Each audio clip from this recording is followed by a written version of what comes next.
Communities are the integral support networks that holds each one of us up. However, what happens when you are a part of communities that are ideological odds with each other? What happens when you want to affirm and celebrate the symbiosis of your identity as a queer evangelical woman of color, but the world tells you it's not possible to be all that you know that you are? Hi, I'm Elodie, the director and producer of Queer Christians, a poetic documentary about faith, race, and radically inclusive love. Queer Christians intimately interweaves the lives of three queer Christian women of color.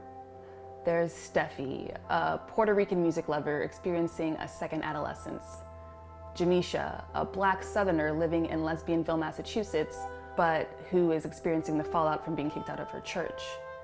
Then there's Elizabeth, a bisexual woman and member of the often hidden and stigmatized Side B community that practice celibacy or adhere to traditional sexual ethics in Christianity. These women wrestle with questions of what is gained and what is lost when you leave behind a home and set out to build a new one. Gay and Christian. To some, these identities seem contradictory or irreconcilable, with over 700,000 people being subjected to the psychologically damaging practice of conversion therapy in the United States. Cast out for being queer in POC churches, but never fully understood in white LGBT affirming churches, queer Christians of color like myself are in a constant balancing act dealing with compounded marginalization.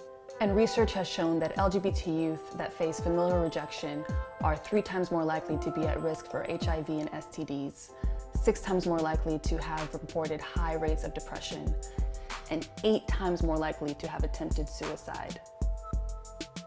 I'm on a mission to remove shame, not just for the participants in my film or other queer Christian women of color, but for myself.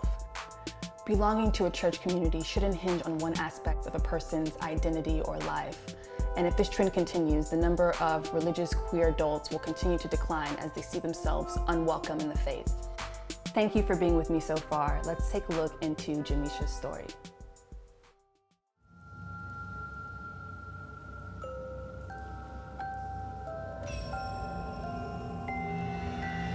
I couldn't hide anymore. Isolation equals death. It's God's will for somebody to come into the cough, then God will make that happen. When I was a kid, I didn't see myself in a relationship with a woman or someone who wasn't hardcore Christian.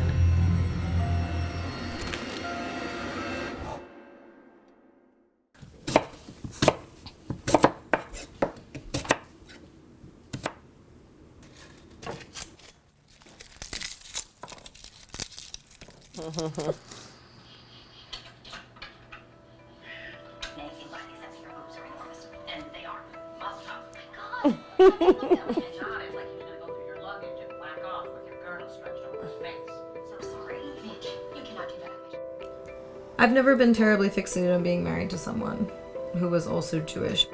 It definitely has been a challenge in a relationship for sure.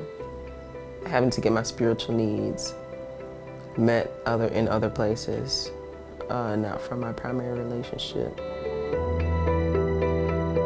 When I moved up here to Northampton for graduate school, I found Mercy House. They share the same fundamentalist Christian doctrine that I lived by. But I knew because I was in a relationship with a woman, they weren't gonna have it. She's a person who's important to me that's in my life. How can I not ask for a prayer request for her? Or how can I not mention her? And so when I mention her, I'm yeah, you might want to tell the pastor. Because I'm sure your pastor ain't down for anything like this. If you die in your sins, you're gonna die an eternal death.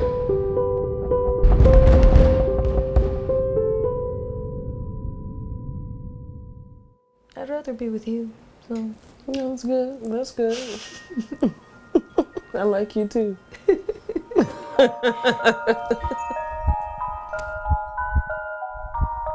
ain't about your good deeds. It's about your acceptance of Jesus Christ.